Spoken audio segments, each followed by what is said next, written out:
One day, shortly after Richie's arrival, Mr. Chakalisa heard me talking about theatre with an expatriate teacher and asked me if I could write something for his guidance and counselling program, which he suddenly decided to introduce one morning per week instead of assembly.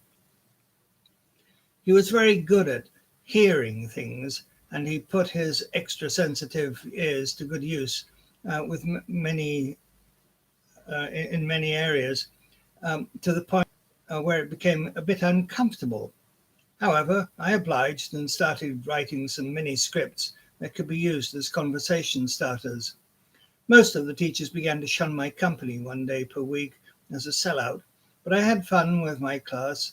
However, it did launch my career on an unexpected path, one that I had never considered myself qualified for, being a Canadian, no, being a careers master was a novel concept, and my employers encouraged me to take it as far as I thought I could.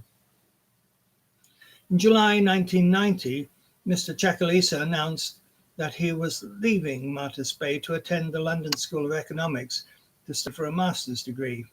He left Mr. Nube, the deputy headmaster, in charge and made it clear that he would be returning to his position as soon as possible. One imagined if he could have completed his MA within a week, he would do so. He made it clear that everyone was to behave as though he was still present. He would have phoned Mr. Nube with instructions for the coming week and expected reports to show that what he had told people to do the previous week had been undertaken.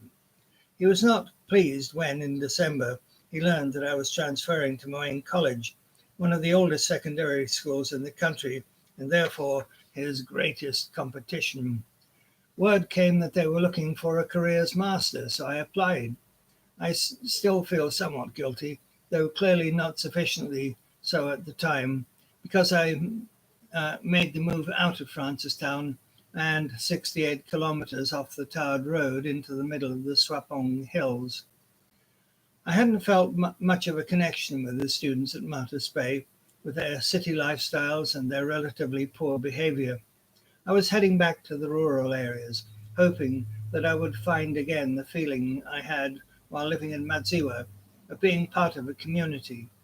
Francistown was just another small city in the ever-encroaching Americanized world. I wanted to be back in Africa. Moeng Senior Secondary School lies in the middle of cow country, which means crossing through two cow fences and over a bone-shaking grid in order to reach the facility. The main gate was manned, so travellers were questioned about their activities in an effort to ensure that diseases were not going to be brought into this agriculturally sensitive area. Ben, our cringing canine companion, should have had shots and the accompanying paperwork in order to pass through the first time. Such was not the case, so he was buried under layers of personal household effects and muzzled. We pulled this off, but only just as he started squirming even before we were on our way. Fortunately, the guard was standing with his back to the vehicle and lost the opportunity to cause us to return to Francistown and spend a few days sorting the problem out. I felt very native in pulling this off, as the majority of locals would have done the same thing and just feigned surprise if they had been caught. The Botswana government was very generous towards its employees, providing not only a house at an affordable rent, but modern furniture as well, at no additional cost. The one flaw in that whole package was the lack of proper fitting doors. Invariably, there was a gap at the bottom, and when the winds blew outwards from the desert, sizable amounts of the desert sand found its way inside. The sensible response to this was to make a sandbag and slide it up against the door. However, every time the door was opened, the sandbag did not slide back and block it up again. Our failure to pay proper attention to this little ritual contributed to a very scary encounter taking place in our home. November 1990. Dear Bro, I am still shaking as I write about this little adventure. Tendai was telling me that she kept hearing a rustling in the leaves near the fence around the garden. She thought that it was probably some small creature, but would I check it out? The sun had gone down, but the surrounding hills block it out well before it gets dark. I waited until I heard it too and tossed a rock in the general direction of where it was coming from. Imagine my horror when I saw a 5 foot long snake slide along the ground, head for the house, and slither under the front door. There is a gap under all external doors in this area for some reason, and having enough space for a snake to crawl inside was a particularly bad idea. I ran around the semicircular retaining wall which provided privacy at the kitchen door and seized a heavy metal rake leaning against it.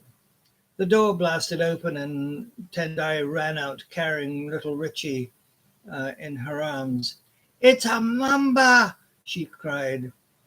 This is a snake that can strike at 120 miles per hour, the one that Africans back away from because it is too dangerous. Fool that I am, I headed inside because I had visions of us being attacked in the night as we lay sleeping. I opened the living room door under which the snake had made its entry and then jumped on top of the coffee table, gingerly beginning to shift furniture around with a rake before leaping on top of the steamer trunk. It was far enough out from the wall that the mamba was able to glide up behind it and then turn around. And when it realized that it was too snug to the end of the wall for it to go any further, I jammed the rake down with all my weight. Mercifully, it did the job. I leaned on it for a good couple of minutes while the mamba thrashed around and then stopped. Not taking any chances, I rushed out into the yard, scooped up the machete and decapitated it. But my heart must have been beating close to 250 beats per minute at that point. When the snake crawled under the door, Richie had spotted it first and wanted to jump down and play with it. Tendai had grabbed him and ran through the kitchen as fast as she could. Now I have my very own Snake Park story to tell. Uh, it is a lot scarier than the others I have to relate about our time here at Moeng. The others just have to do with seeing them on the road or on a nearby rock. However, every house on this side of the compound has a story to tell of a snake entering, and now we have ours. As far as I know, no one has ever been bitten by one. I have gained a bit of recognition, though, as I took out a mamba. I must have been crazy. Ciao for now, bro. We settled in and found the rural environment comfortably familiar and after the fast pace of city life in Francistown. Many of the students were from the rural areas close by, but others were from Polapi, Siroe, and Mahalapi, three of the larger communities in the center of the country. I got a much better sense of the character of the country and the Botswana people because it was quite distinct from the Kalanga areas in the north of the country along the Zimbabwe border where most of the students at Mantas Bay came from. There were several expatriates living at the school with a large contingent of Zambian teachers leading the social agenda. They even managed to drag me onto the staff football team as a goalkeeper. Stupidly, I had forgotten that most Africans know how to kick a ball very hard. I was never concussed, but I learned to wear gloves after the first half of the first game. There was a brief lull in the evening when the winds didn't blow, and an ancient Sri Lankan math teacher would routinely humiliate me at badminton. We were an isolated community, so we made our own entertainment. The road was a constant topic of conversation as it was our lifeline to the material world. It was carved into the sandy soil by large graders that would suddenly appear when potholes reached the point of near impassability. There were two particular times of the year when the road became especially dangerous to drive along as a consequence of running parallel to the Swapong escarpment. During the rainy season, water would rush down at great speed from the hills at a 90-degree angle to the road. The little streams, upon reaching the already low-lying main road, either flooded it and/or carved gullies across it as they sped on their way to the nearby Limpopo River. The mini lakes tended to drown engines, and the submerged canyons regularly demolished shock absorbers, causing the occupants to experience bone-wrenching whiplash if the driver guessed incorrectly in choosing to speed through a shallow lake versus slowing down to avoid the gully. The other period was during the dry season, which was most of the year. The road just happened to be a major transit route for the desert clippers, the huge long-distance haulage trucks that transported goods north across the arid fringes of the Kalahari to Zambia. Driving behind them is like getting caught in a personal sandstorm. One could follow them and choke or try to overtake, but it meant doing so in blinding dust. You put your fist down hard on the horn and prayed that nothing was coming at you on the other side of the road, because if it was and you got caught, several people would die very suddenly. Fortunately, the truck drivers were good at spotting ahead and would lean very hard on their own horn if they saw another vehicle approaching. It was my first trip to Moeng that I realized that the Nissan Pulsar was no match for the rural roads. I acquired a Suzuki Samurai, uh, which had a high center of gravity. Um, the model earned the nickname of Suzuki Kamikaze due to the number of fatalities caused by rollovers. On the positive side, it was a quiet vehicle, light, well sprung, and large, soft tires dealt equally well with the dust and the mud, which alternately challenged the mowing teachers uh, with the change of seasons. I was heading into town with a full load of passengers. As I attempted to pass a large vehicle on the worst bend in the road, the driver unleashed an urgent blast of his horn. I veered to the left because a sudden lurch to the right would have had us toppling over and probably dead beneath the wheels of his truck. I caught the drainage ditch just seconds before a Nissan Pathfinder roared past in the opposite direction. Fortunately, there were already tracks along the ditch, and I was able to pull out some distance later. However, we were moving at a slower speed in the ditch, and I did not have the nerve to try and pass him again until we reached the cattle gate. It was during that particular wet February in 1991 that Julia wanted to make her entry into the world. I decided not to take chances with Tendai and the baby. So uh, when she was due, we moved up to Francistown to stay with the Moors.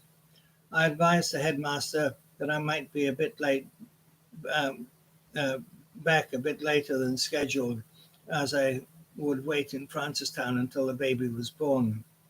The wait lasted 10 days. On the second Sunday evening, Tendai and I were at the cinema watching one of those cheap Chinese martial art movies where language doesn't count for anything because it's all "Pow! Hiya! Bye!" Anyway, suddenly there was that familiar "My Way" blasting in my ears, and we were off to the hospital. The new bank dispenser was next to the cinema, so before I headed over there, I took the daily limit. This time we arrived to find a hospital that was abuzz with activity. "Don't just stand there, you useless man. Start rubbing her back and hold her like this."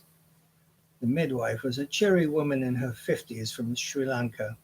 She was the polar opposite of the scary Motswana woman, who had overseen Richie's entry to the world and had us laughing in between birth pangs. It was a joyful event in contrast to the previous fearful one, for which I shall be eternally grateful. Tendai was only in labour for 2 hours, and not long after midnight Julia arrived. I got to hold her. Everyone went to sleep reasonably shortly thereafter, and no one bothered about money until I returned at 8 a.m. the next morning. I paid up and was sent off to the registry of births and deaths at City Hall. At noon, we were all uh, walking out of the to the parking lot, carrying our little addition to the family. And after lunch, Tendai decided she wanted to go shopping. For some reason, I recall the events surrounding Richie's arrival into the world much more vividly.